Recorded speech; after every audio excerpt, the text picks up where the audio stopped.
नमस्कार। आपके अपने YouTube channel GK Chopra ji में आपका स्वागत है।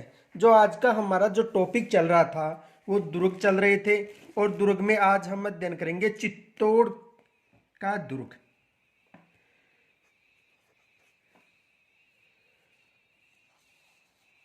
चित्तौड़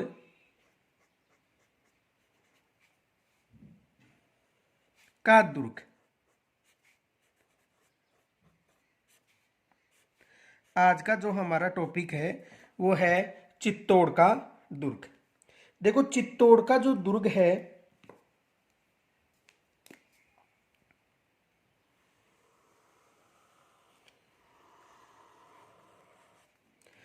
चित्तौड़ का दुर्ग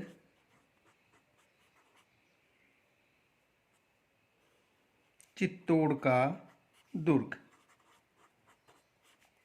ये जो दुर्ग है इसे चित्रकूट दुर्ग के नाम से भी जाना जाता है। चित्रकूट दुर्ग के नाम से भी जाना जाता है।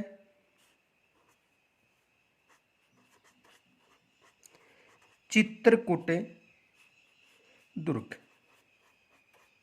किसके नाम से जाना जाता है? चित्रकूट दुर्ग के नाम से भी जाना जाता है।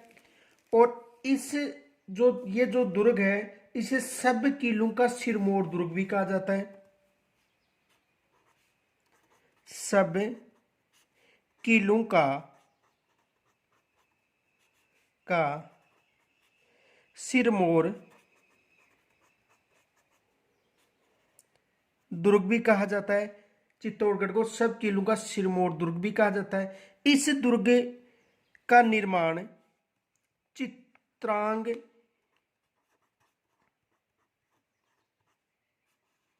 या चित्रांगद मौर्य ने करवाया था।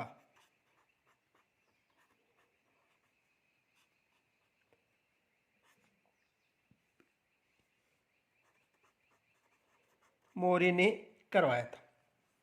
ये जो चित्तौड़गढ़ दुर्ग है ये मेसा के पठार पर निर्मित है। मेसा के पठार पर किस पर निर्मित है? मेसा के पठार पर निर्मित है और गंभीरी व बेडस के संगम पर निर्मित है। गंभीरी व बेडच के संगम पर निर्मित है। बेडच नदी के संगम पर, यानी गंभीरी व बेडच के संगम पर निर्मित है। और ये जो चित्तौड़गढ़ दुर्ग है इनमें 3 साके हुए थे।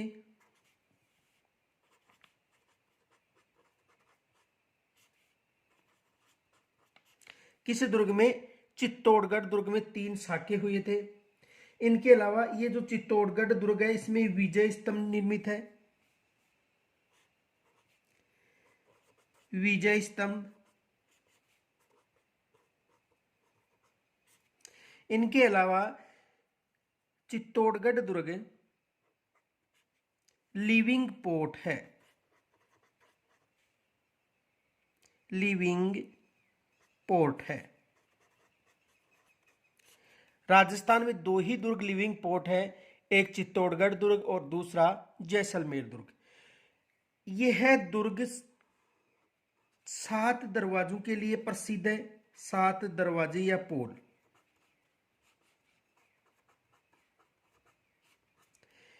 तो देखो, चित्तौड़गढ़ दुर्ग चित्तौड़गढ़ में स्थित है।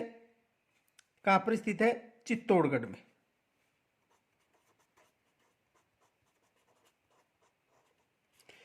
तो चित्तौड़गढ़ दुर्ग चित्तौड़गढ़ में स्थित है। इसे चित्रकूट दुर्ग के नाम से भी जाना जाता है। यह सब किलों का सिरमौर दुर्ग है। चित्रांग या चित्रांगद मौर्य ने इसका निर्माण करवाया था। मेसा के पठार पर निर्मित है। गंभीरी व बेडच नदी के संगम पर निर्मित है। 7 दरवाजे या पोलों के लिए प्रसिद्ध है। यहाँ पर प्रसिद्ध 3 साखे हुए थे। और इस दुर्ग में विजय स्तंभ निर्मित है और यह लिविंग पोर्ट है। ये विशेष याद रखना। तो देखो, चित्तौड़गढ़ दुर्ग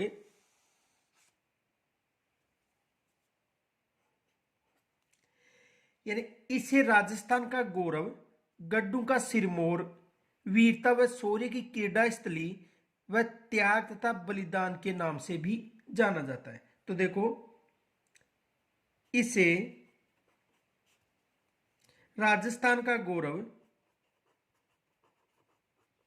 राजस्थान का गौरव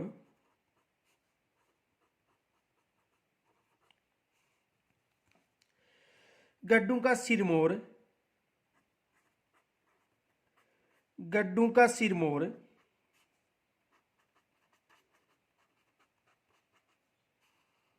गड्ढू का सिरमौर वीरता एवं शौर्य, वीरता एवं शौर्य,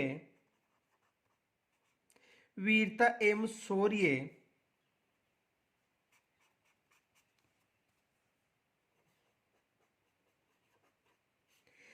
की क्रीडास्थली,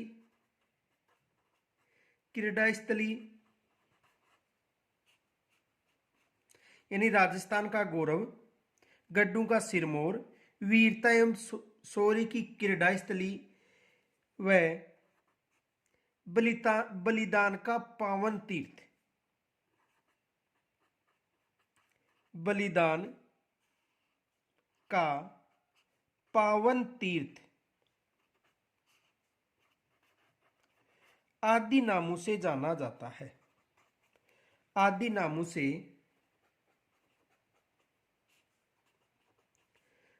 जाना जाता है।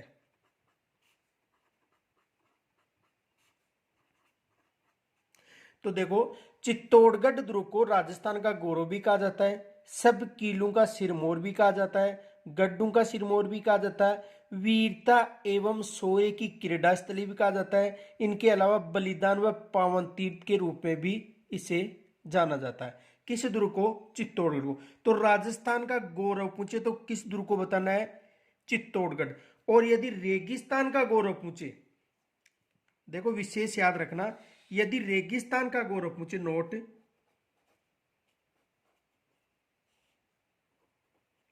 रेगिस्तान का गौरव, रेगिस्तान का गौरव, तो रेगिस्तान का गौरव क्या है? खेजड़ी वृक्ष,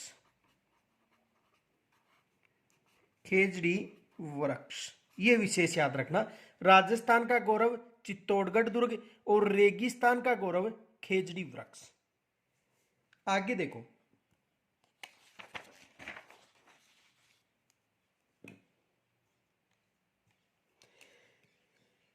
यह दुर्ग मेसा के पठार पर दो नदियों के संगम पर स्थित है।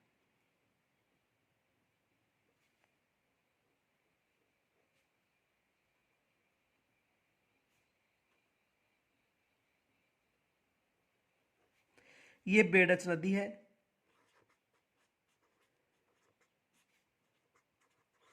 कौन सी नदी है? बेडच नदी। और बेडच की एक सहायक नदी है गंभीरी।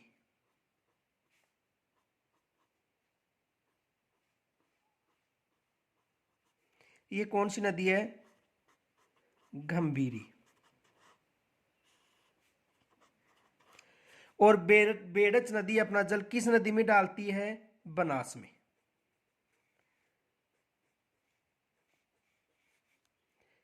बनास में। तो देखो, बेडच व गंभीरी के मध्य, इन दोनों नदियों के मध्य एक पठार है। और कौन सा पठार है? मेसा का पठार।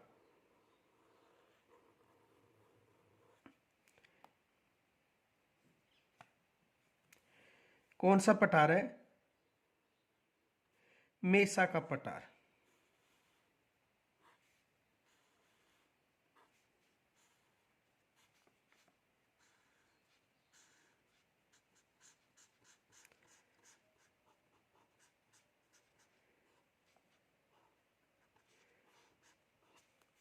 मेसा का पठार।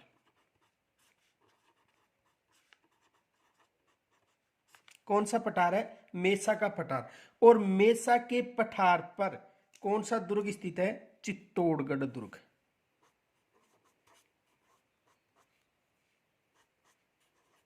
चित्तौड़गढ़ दुर्ग।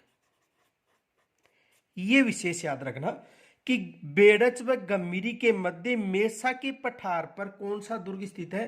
चित्तौड़गढ़ दुर्ग स्थित है। ये विशेष याद रखना। और इस पठार की जो ऊंचाई है वो है 1850 फीट ऊंची, 1850 फीट ऊंची। यहां तक समझ में आ गया होगा। तो देखो, बेड़च व गंभीरी के मध्य मेसा के पठार पर चित्तौड़गढ़ दुर्ग स्थित है। यहां तक समझ में आ गया होगा। तो देखो, यह है दुर्ग, यह है दुर्ग बेड़च व गंभीरी, बेड़च व गंभीरी नदी के मध्य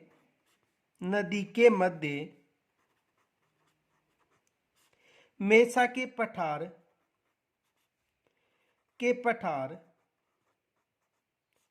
पर स्थित है।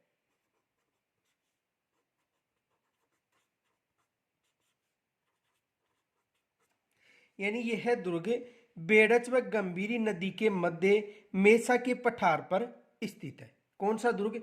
चित्तौड़गढ़ दुर्ग। और इसकी मेसा की पठार की ऊंचाई 1850 फीट ऊंचा। आगे देखो, इस दुर्ग का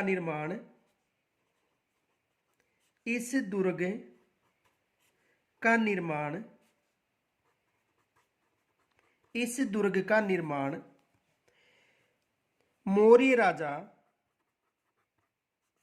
मौर्य राजा चित्रांग या चित्रांगद ने करवाया था।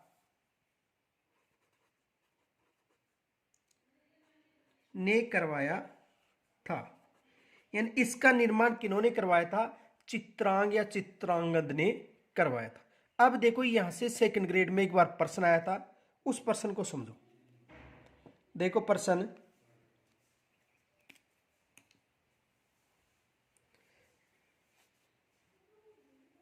क्वेश्चन देखो,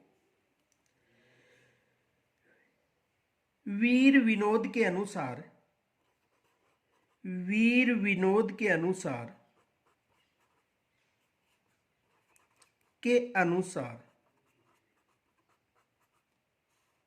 कौन सा ग्रंथ है? वीर विनोद।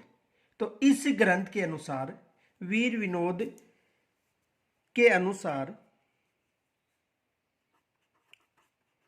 चित्तौड़ दुर्ग का निर्माण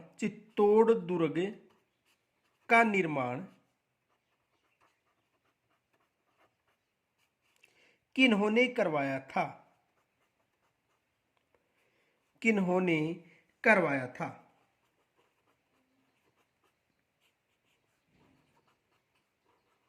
देखो, एग्जाम में सेकंड ग्रेड में प्रश्न पूछा गया था कि वीर विनोद के अनुसार चित्तौड़गढ़ दुर्ग का निर्माण किन्होंने करवाया था। तो देखो ऑप्शन में क्या थे? ऑप्शन देखो, पहला था ए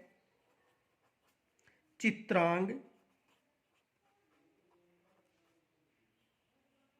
ब था चित्रांगद,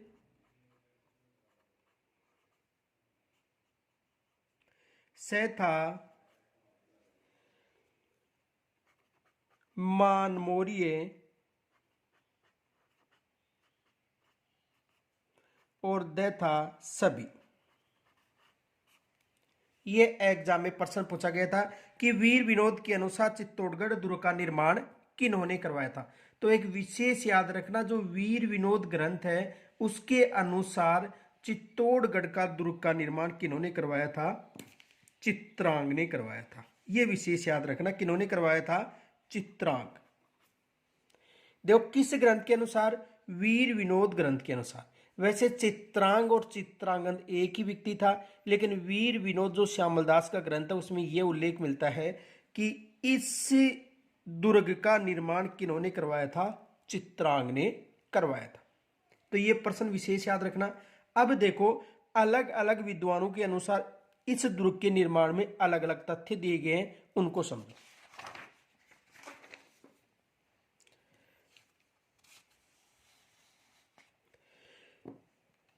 तो देखो, ये विशेष याद रखना, यहां से एग्जाम में प्रश्न बन सकता है। नोट, सबसे पहले जो कुमार प्रबंध है उस ग्रंथ के अनुसार इस दुर्ग का निर्माण चित्रांगद ने करवाया था। तो देखो, कुमार प्रबंध, कुमार प्रबंध के अनुसार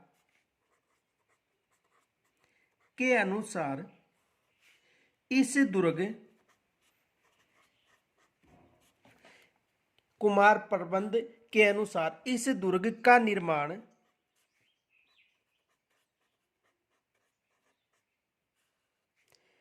किन्होंने करवाया था? चित्रांगद ने। किन्होंने करवाया था? चित्रांगद ने। यह विशेष याद रखना कि कुमार प्रबंध के अनुसार इस ग्रंथ का जो निर्माण था वो किन्होंने करवाया था? चित्रांगद ने। आगे देखो, पंडित गौरीचंद हीरा चंदोजा, पंडित गौरीचंद हीराचंद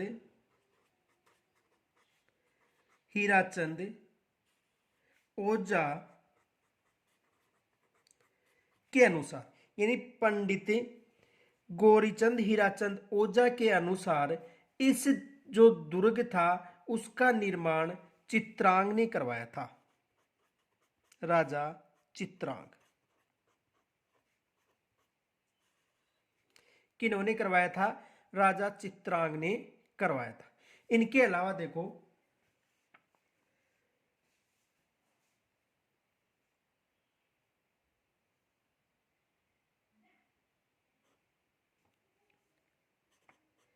राजस्थान के दुर्ग पुस्तक, राजस्थान की दुर्ग जो पुस्तक है उसके जो रचयिता हैं, ये हिंदी ग्रंथ अकादमी की पुस्तक है। हिंदी ग्रंथ अकादमी किसकी पुस्तक है?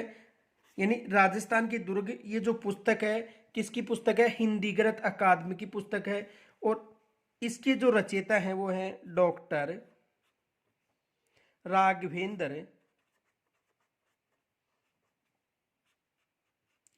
राघवेंद्र सिंह मनोहर, राघवेंद्र सिंह मनोहर। इनके अनुसार इस दुर्ग का जो निर्माण था वो किन्होंने करवाया था? चित्रांग ने। किन्होंने करवाया था? चित्रांग ने करवाया था। तो यानी राजस्थान के जो दुर्ग पुस्तक है हिंदी ग्रंथ अकादमी, और उसके लेखक हैं डॉक्टर राघवेंद्र सिंह मनोहर, और इनके अनुसार इस दुर्ग का जो निर्माण था वो किन्होंने करवाया था? चित्रांग ने। आगे देखो,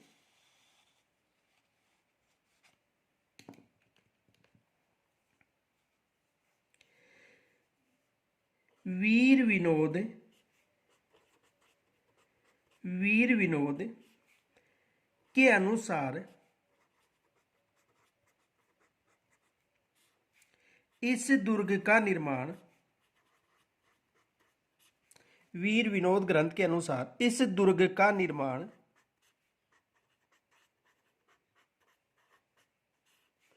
चित्रांग ने करवाया था। चित्रांग ने करवाया था।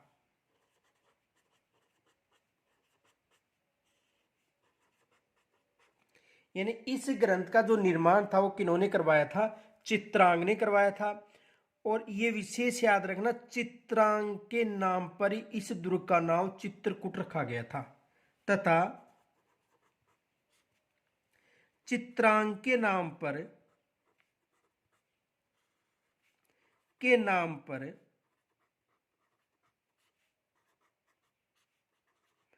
इस दुर्ग का नाम चित्रकोट रखा गया था। चित्रकोट रखा गया था।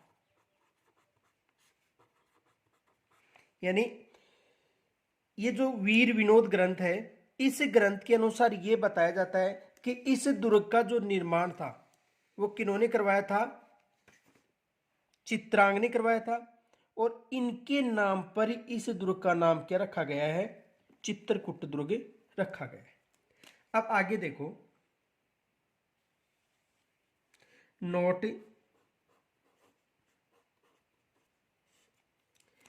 इन तथ्यों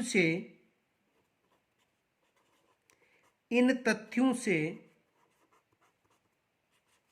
यह निष्कर्ष निकलता है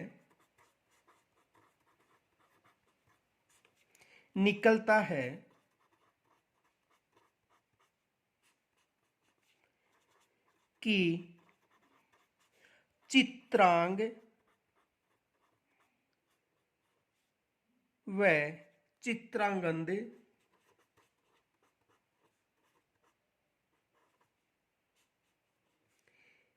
एक ही व्यक्ति था। एक ही व्यक्ति था, यानी इनसे यह निष्कर्ष निकलता है कि जो चित्रांग व चित्रांगद थे वो एक ही व्यक्ति था। यह विशेष याद रखना, इनसे यह निष्कर्ष निकलता है। अब आगे देखो,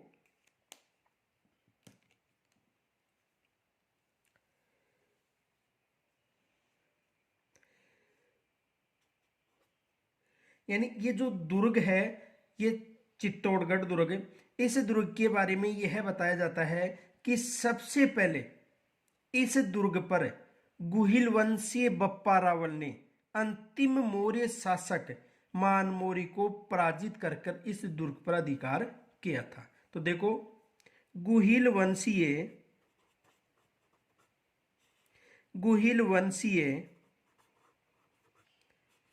बप्पा रावल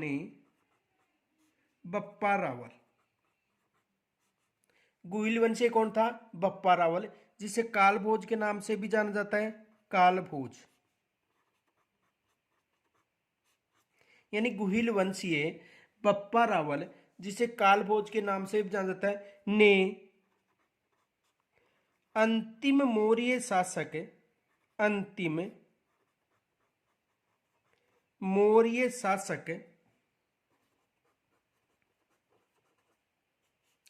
मान मौर्य, अंतिम जो मौर्य शासक था वो कौन था, मान मौर्य, जिसे मान मौर्य कहा जाता है। मान मौर्य को 734 ईस्वी में पराजित करके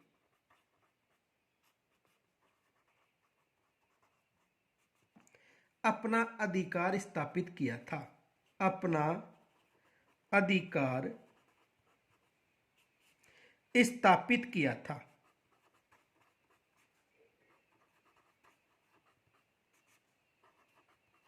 यह विशेष याद रखना, एग्जाम में यहां से प्रश्न आया था कि किस अंतिम मौर्य वंश का या शासक का यहां पर अधिकार था, तो किसका था, मान मौर्य का अधिकार था। यह विशेष याद रखना कि यहां पर मान मौर्य का अधिकार था। तो देखो, एग्जाम में प्रश्न आया था,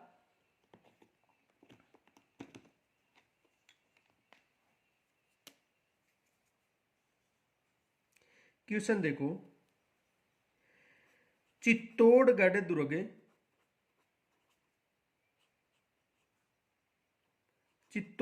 दुर्ग पर किस अंतिम मौर्य शासक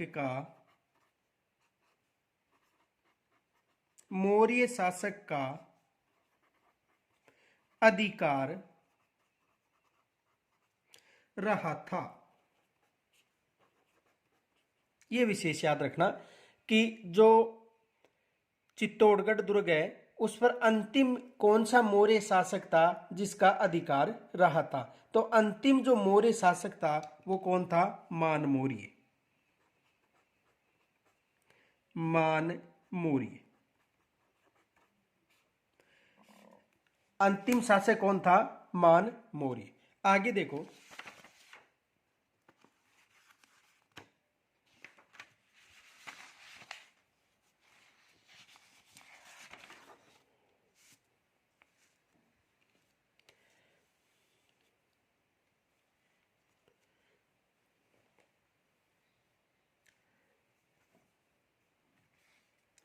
इस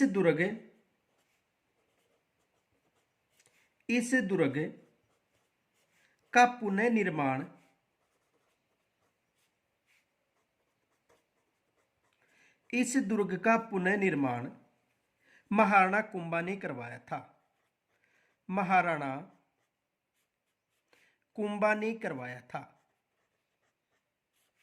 महाराणा कुंभा ने करवाया था। ये विशेष याद रखना कि चित्तौड़गढ़ दुर्ग का जो पुनर्निर्माण था वो किन्होंने करवाया था? महाराणा कुंभा ने करवाया था। अब देखो, ये जो चित्तौड़ दुर्ग है, इस दुर्ग में 3 प्रसिद्ध साके हुए थे, ये विशेष याद रखना। तो देखो, यह दुर्ग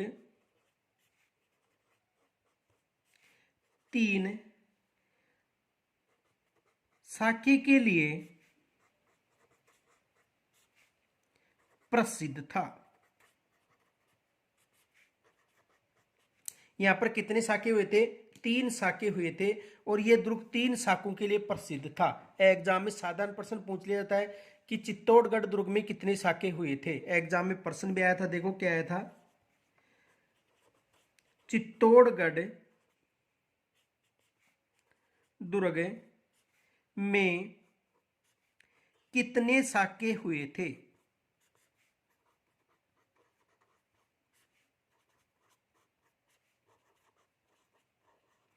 चित्तौड़गढ़ दुर्ग में कितने साके हुए थे, ये विशेष याद रखना।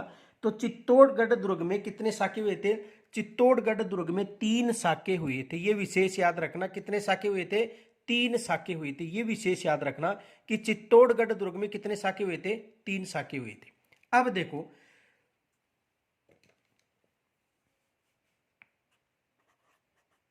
तीन साके। अब सबसे पहले देखो, शाखा किसे कहते हैं, ये विशेष समझो। शाखा किसे कहते हैं? तो देखो, 2 प्रतिक्रिया होती थी, केसरिया और जौहर। ये दोनों प्रतिक्रिया होने पर शाखा होता था। ये विशेष याद रखना कि शाखा यानी केसरिया और जौहर, जो दोनों प्रतिक्रियाएं होती थी उसे क्या कहते हैं? शाखा। तो देखो, केसरिया और जौहर क्या है? देखो, यदि विदेशी किसी भी राजपूताना क्षेत्र पर या दुर्ग क्षेत्र पर आक्रमण करते थे, उस समय वीर योद्धाओं के द्वारा एक पोशाक पहनी जाती थी केसरिया रंग की, और पोशाक पहनने के बाद, जो केसरिया रंग की पोशाक यानी केसरिया रंग का जो साफा पहनने के बाद युद्ध के लिए जाते थे, और वहां पर या तो विजय प्राप्त होकर या मृत्यु के बाद वापस आते थे, तो उसे केसरिया कहा जाता है। और जब वीर योद्धा युद्ध में केसरिया बाना पहनकर जाते थे, उसके बाद में यदि उनकी मृत्यु हो जाती थी, तो पीछे से महिला अग्नि में कूदकर आत्महत्या कर लेती थी, उसे क्या कहा जाता है? जौहर कहा जाता है। तो केसरिया और जौहर दोनों प्रतिक्रिया होने पर वो क्या कहलाता था? शाखा। और यदि एक प्रतिक्रिया कम होती थी, उसे अर्ध शाखा कहा जाता है, जैसे जैसलमेर दुर्ग का शाखा हुआ था। तो कहने का मतलब एक बार दोबारा, केसरिया और जौहर दोनों प्रतिक्रिया हो तो शाखा होगा। तो देखो, वीर योद्धाओं के द्वारा युद्ध में जाने से पहले जो केसरिया रंग की पोशाक पहनी जाती थी उसे केसरिया कहा जाता था, और यदि वो विजय होकर वापस आ जाते थे तो महिलाओं की लाज सुरक्षित थी, इसलिए महिला जौहर नहीं करती थी। लेकिन यदि युद्ध में वीरगति प्राप्त होने के बाद महिलाओं की स्थिति के लिए, महिलाओं अपनी लाज के लिए या अपनी लाज सुरक्षा के लिए अग्नि में कूदकर अपनी आत्महत्या कर लेती थी उसे क्या क्या कहा जाता है? जौहर कहा जाता है। तो देखो केसरिया किसे कहते हैं? पहले तो साका देखो, साका केसरिया व जौहर दोनों पूर्ण होने पर शाखा होता था, शाखा होता था। यदि इनमें एक भी प्रतिक्रियापूर्ण एक भी प्रतिक्रिया पूर्ण न हो तो वह अर्ध शाखा होता था, अर्ध शाखा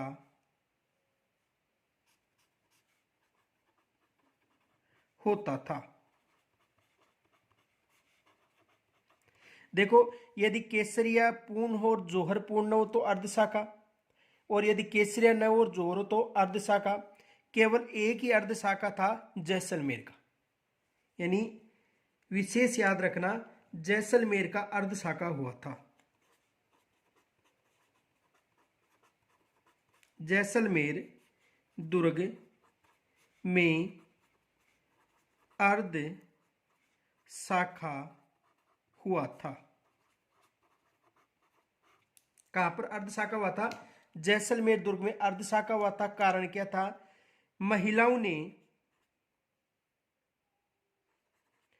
पुरुषों ने केसरिया तो किया था, पुरुषों ने केसरिया तो किया था, किंतु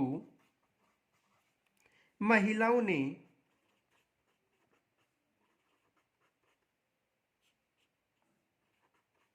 जौहर नहीं किया था, जौहर नहीं किया था।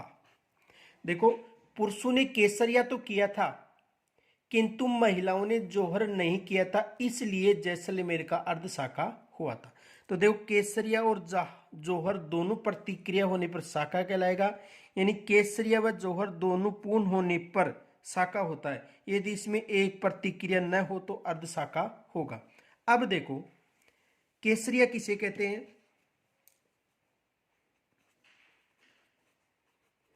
केसरिया वीर योद्धाओं के द्वारा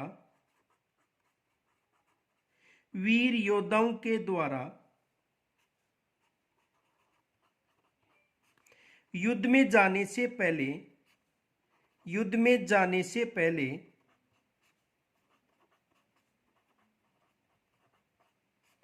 केसरिया रंग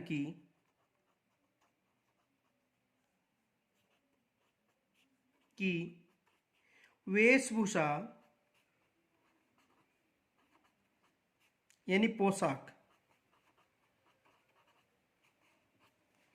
धारण की जाती थी, जिसे केसरिया कहते हैं।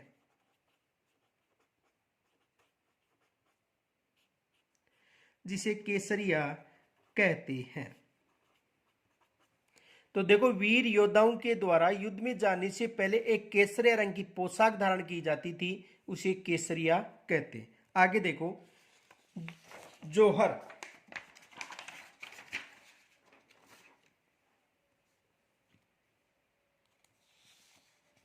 जौहर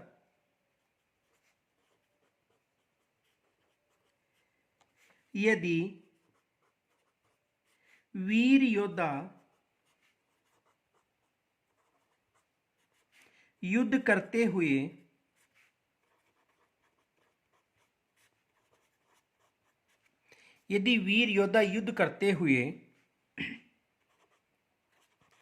वीर गति को प्राप्त हो जाते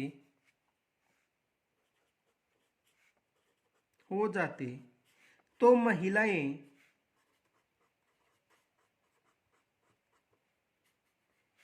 अपनी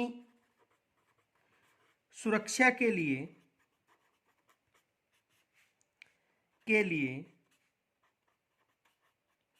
अग्नि में कूदकर प्राण न्योछावर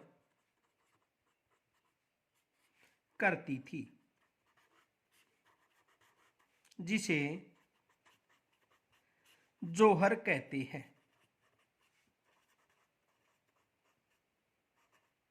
जिसे जोहर कहते हैं, यानी किसके लिए? लाज के लिए, लाज बचाने के लिए। लाज का मतलब इज्जत बचाने के लिए। तो यदि वीर योद्धा युद्ध करते समय वीरगति को प्राप्त हो जाते तो महिला अपनी सुरक्षा के लिए अग्नि में कूदकर प्राण न्योछावर करती थी, उसे क्या कहा जाता है? जोहर कहा जाता है। यह विशेष याद रखना। अब देखो, इस चित्तौड़गढ़ दुर्ग में 3 प्रसिद्ध साके हुए थे। साका समझ में आ गया होगा कि यानी जोहर व केसरिया दोनों प्रतिक्रिया होती हैं। जोहर और केसरिया दोनों प्रतिक्रिया होती है, तो उसे क्या कहा जाता है? साका कहा जाता है। तो देखो, इस दुर्ग में 3 प्रसिद्ध साके हुए थे। प्रथम साका,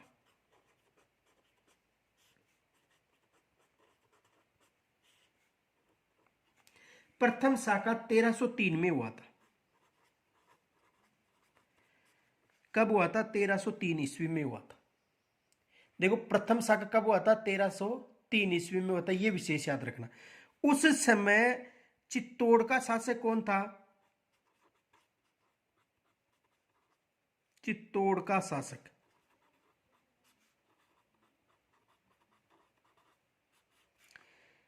रतन सिंह था। चित्तौड़ का शासक कौन था? रतन सिंह था। और उस समय दिल्ली का शासक कौन था? अलाउद्दीन खिलजी।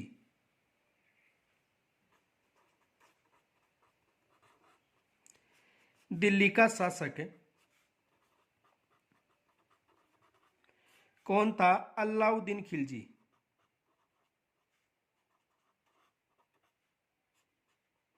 अलाउद्दीन खिलजी।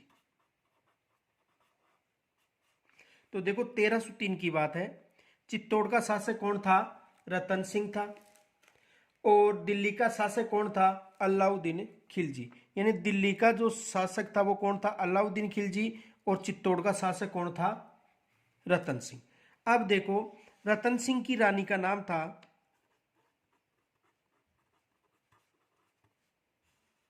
की रानी। रतन सिंह की रानी कौन थी? पद्मिनी।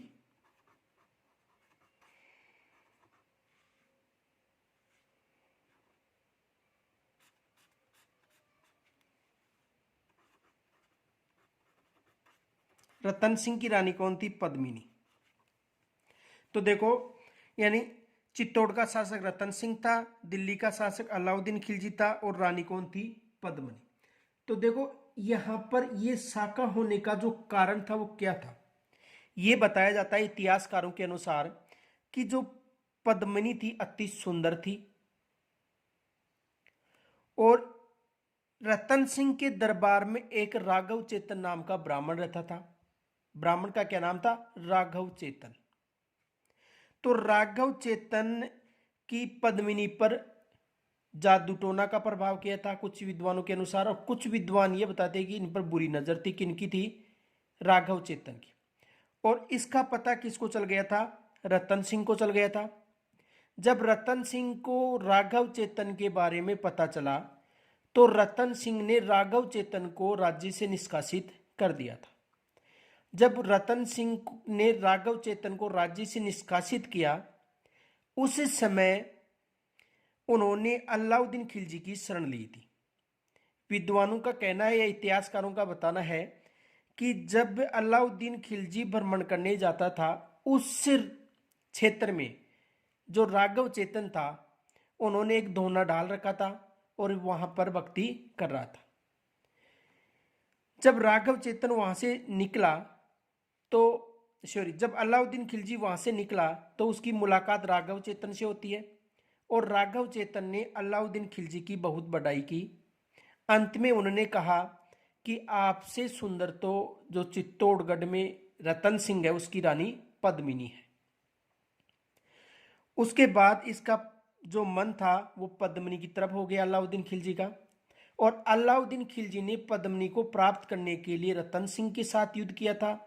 कब किया था? 1303 में। और इस युद्ध में अलाउद्दीन खिलजी विजय हुआ था। और अलाउद्दीन खिलजी विजय होने के बाद जो पद्मिनी थी उन्होंने महिलाओं के साथ जोहर किया था और ये पूर्ण साका हुआ था। तो देखो 1303 में जो चित्तौड़गढ़ का शासक कौन था? रतन सिंह के समय अलाउद्दीन खिलजी ने आक्रमण किया था और उस समय प्रथम साका हुआ था। ये विशेष याद रखना। और किसके कारण हुआ था? राघव चेतन के कारण।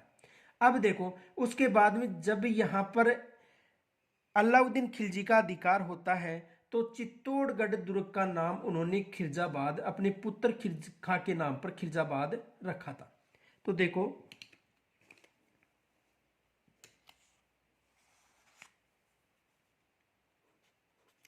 1303 ईस्वी में चित्तौड़गढ़ का शासक चित्तौड़गढ़ का शासक रतन सिंह था।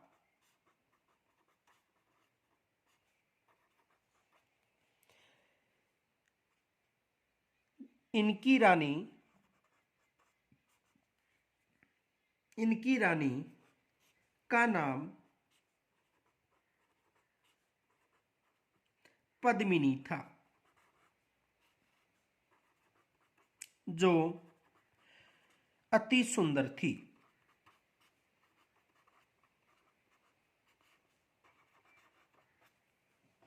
उस समय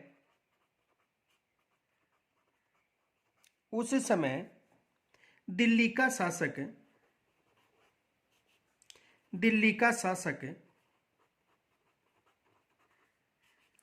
अलाउद्दीन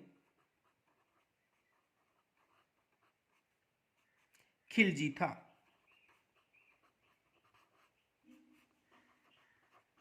उस समय दिल्ली का शासक कौन था? अलाउद्दीन खिलजी था। यह विशेष याद रखना। आगे देखो रतन सिंह के दरबार में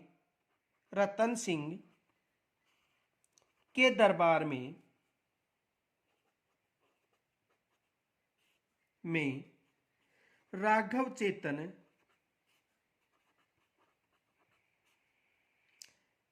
चेतन ब्राह्मण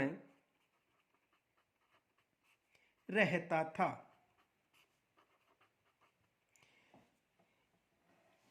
इन्होंने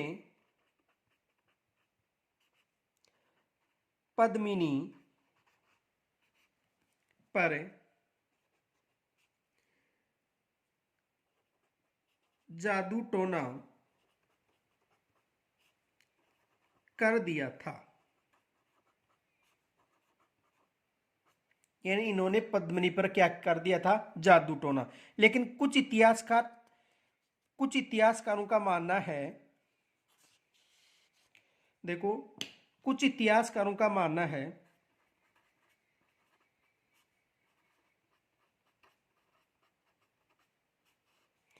इतिहासकारों का मानना है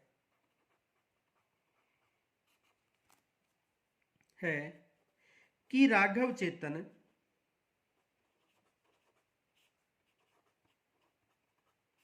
ने इनके साथ यानी किनके साथ? पद्मिनी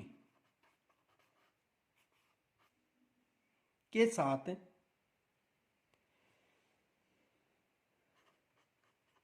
गलत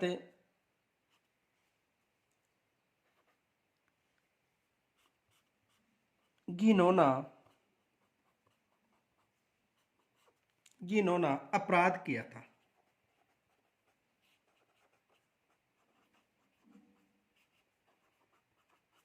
देखो अलग अलग इतिहासकारों की मानना है। कुछ इतिहासकार ये मानते हैं कि उन्होंने पद्मनी पर जादू टोना किया था, किन्होंने, राघव चेतन ने। कुछ इतिहासकार ये मानते हैं कि इनके साथ घिनौना अपराध किया था, किन्होंने किया था, राघव चेतन ने। किनके साथ? पद्मनी के साथ। इस कारण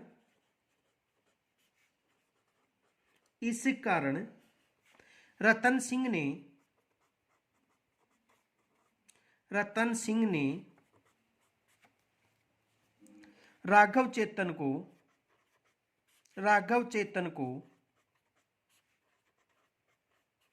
राज्य से निष्कासित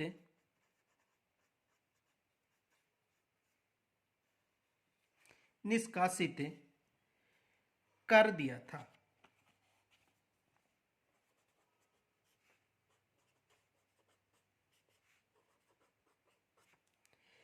यानी रतन सिंह ने राघव चेतन को राज्य से निष्कासित कर दिया था। आगे देखो, राघव चेतन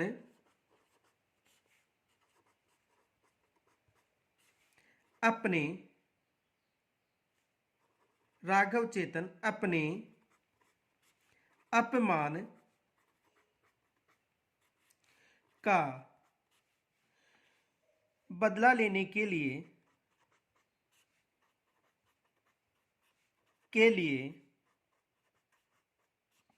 अलाउद्दीन खिलजी को चुना। किसको चुना था? अलाउद्दीन खिलजी को। यानी राघव चेतन अपने अपमान का बदला लेने के लिए किसे चुना था? अलाउद्दीन खिलजी को, क्योंकि अलाउद्दीन खिलजी उस समय मेवाड़ का दुश्मन था। अलाउद्दीन खिलजी उस समय मेवाड़ का दुश्मन था। तो राघव चेतन ने अपना बदला लेने के लिए किसको चुना था? अलाउद्दीन खिलजी को। कुछ इतिहासकारों का मानना है, देखो कुछ इतिहासकार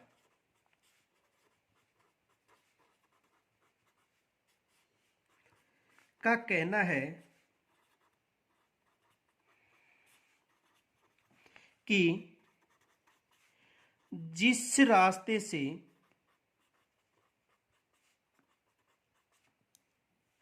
अलाउद्दीन खिलजी निकलता था,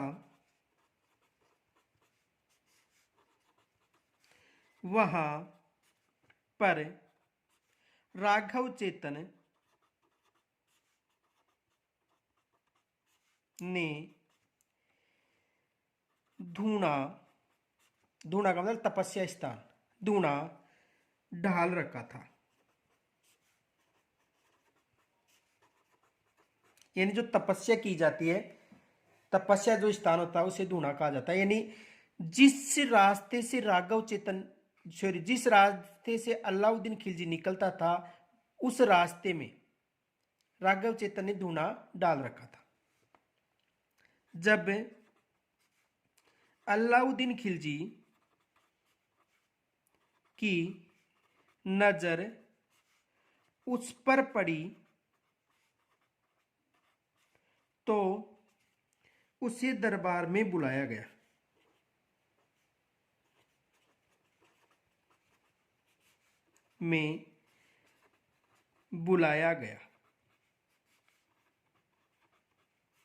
कहां पर बुलाया गया?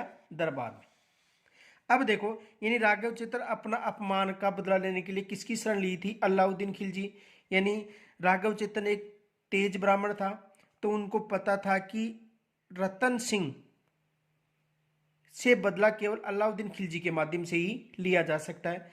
तो जैसे ही उसको राज्य से निष्कासित किया गया, तो उन्होंने वहां पर धूना डाला था जिस रास्ते से अलाउद्दीन खिलजी निकलता था। आगे देखो, पहले तो कुछ दिनों तक अलाउद्दीन खिलजी की सुंदरता का बखान किया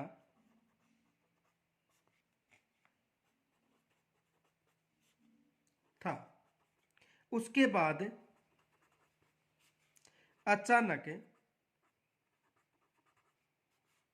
यानी कुछ दिनों बाद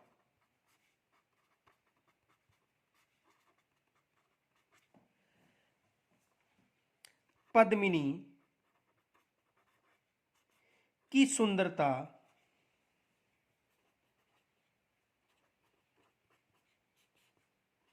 का बखान किया।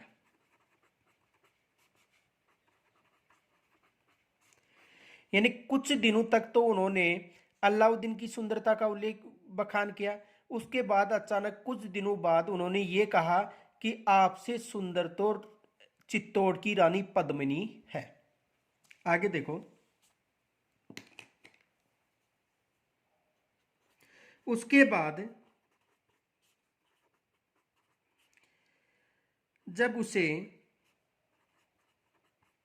यह पता चला कि पद्मिनी वास्तव में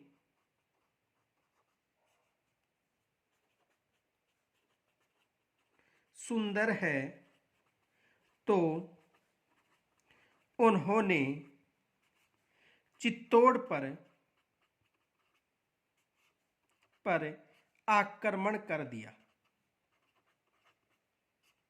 आक्रमण कर दिया यानी जब उसे यह पता चला कि पद्मिनी वास्तव में ही सुंदर है, तो उन्होंने कहां पर आक्रमण कर दिया? चित्तौड़ पर आक्रमण कर दिया। आगे देखो, इस आक्रमण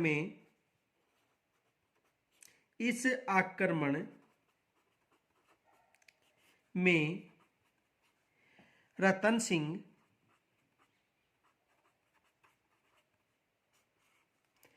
व गोरा तथा बादल सैकड़ों वीर योद्धाओं के साथ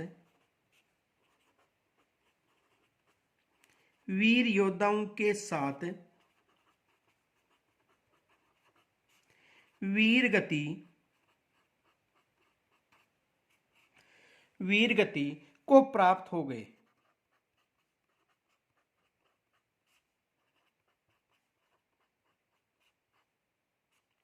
यानी इस आक्रमण के समय जो रतन सिंह था और रतन सिंह के अलावा जो वीर गोरा व बादल थे, उन्होंने वीर गति को प्राप्त किया। आगे देखो, रानी पद्मिनी ने सैकड़ों महिलाओं के साथ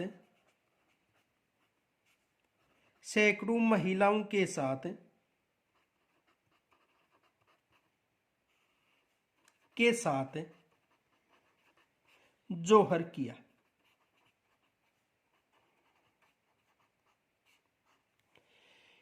यानी जो पद्मिनी थी, उन्होंने सैकड़ों महिलाओं के साथ क्या किया था? जोहर किया था। आगे देखो,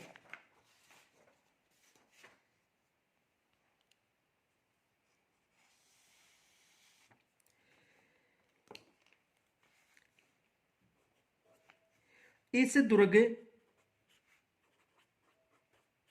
पर अलाउद्दीन खिलजी ने अधिकार करके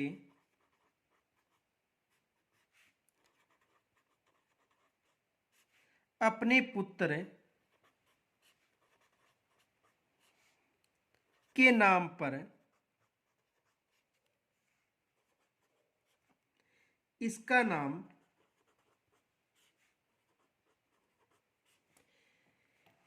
खिजराबाद रखा था। नाम क्या रखा था? खिजराबाद। ये विशेष याद रखना, खिजराबाद रखा था। और पुत्र का नाम क्या था? खिज खा।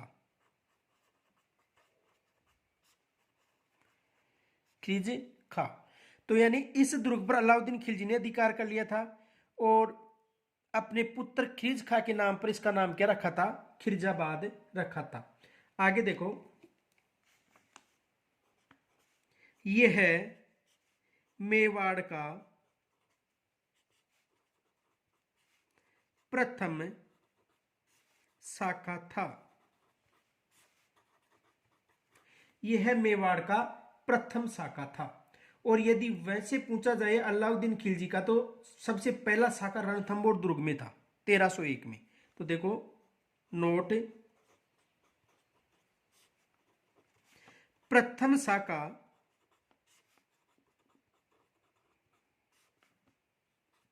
राजस्थान का 1301 में हुआ था। कब हुआ था? 1301 में हुआ था। यानी प्रथम शाखा राजस्थान का 1301 में हुआ था। देखो ये शाखा कहां पर हुआ था? 1301 ईस्वी में। और कहां पर हुआ था? रणथंभौर में।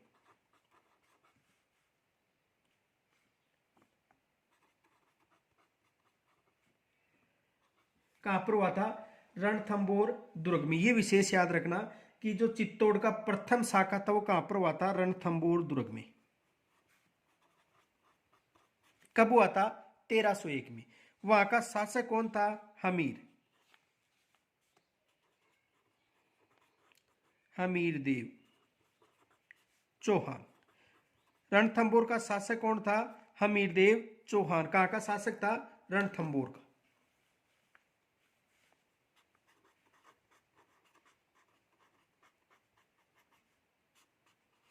रणथंभौर का शासक कौन था? हमीर देव चौहान। और देखो आक्रमण किसने कहा था? दिल्ली का शासक।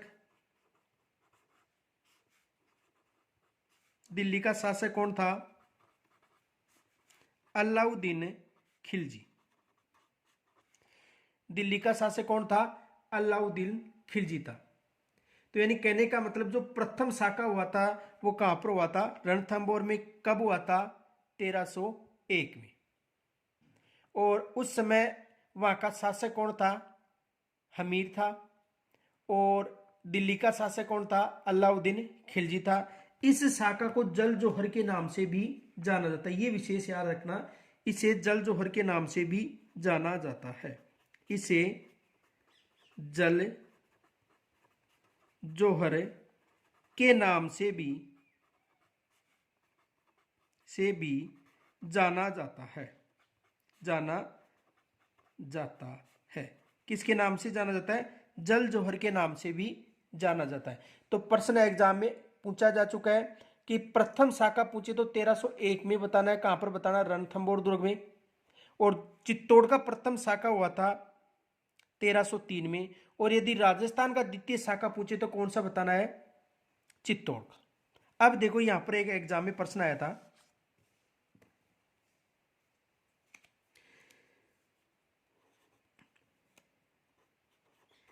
चित्तौड़ यानी मेवाड़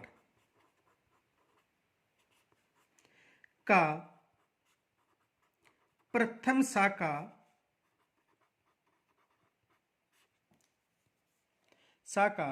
1301 ईस्वी में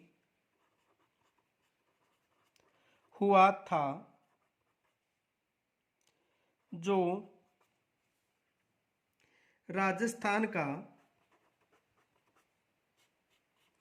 कौन सा शाखा था?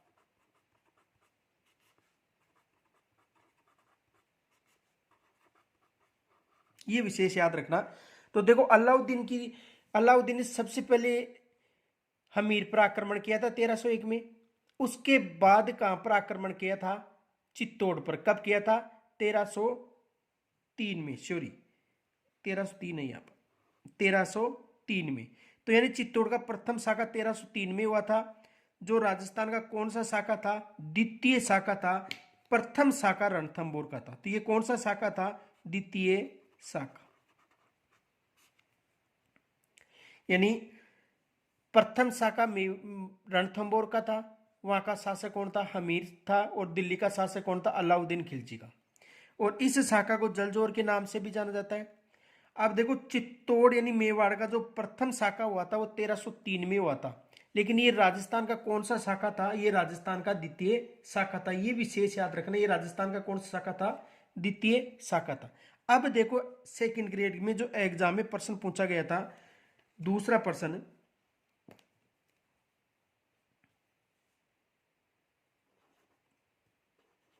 अलाउद्दीन खिलजी का राजस्थान में आक्रमण का सही क्रम था। ये सेकंड ग्रेड में एग्जाम में प्रश्न पूछा गया था कि अलाउद्दीन खिलजी का राजस्थान में आक्रमण का सही क्रम था। तो देखो अलाउद्दीन खिलजी का जो राजस्थान में आक्रमण का सही क्रम था, तो देखो सबसे पहले उन्होंने कहां पर आक्रमण किया? रणथंभौर पर।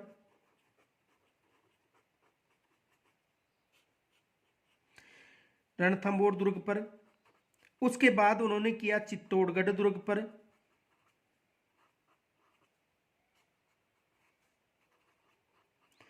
उसके बाद उन्होंने किया जैसलमेर पर।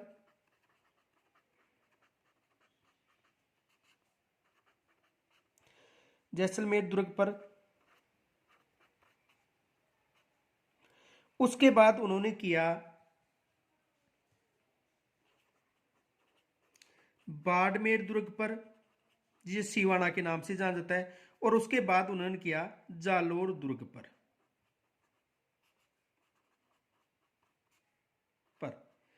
आक्रमण किया था।